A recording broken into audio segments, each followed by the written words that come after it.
16-ya və 18-ə böldükdə qalıqda 3 alınan ən kiçik natural ədəd soruşulur. İlk öncə biz qalıqda 3 alınan hissəsi lazım deyil hələ ki. 16 və 18-ə bölünən ən kiçik natural ədəd, yəni 16 və 18 ədədinin əköbü tapılır. Tapırıq ilk öncə əköb 16 və 18. Hər ikisindən 2 mötərizə xaricinə çıxdıqda əköb 8 və 9 qalacaq. 8 və 9 ardıcıl ədədlər olduğuna görə onların əköbü hasillərinə bərabərdir. 2 mötərizə xaricinə çıxmışdı.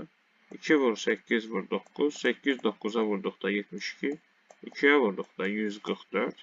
144 16 və 18-ə bölünən ən kiçik natural ədəddir.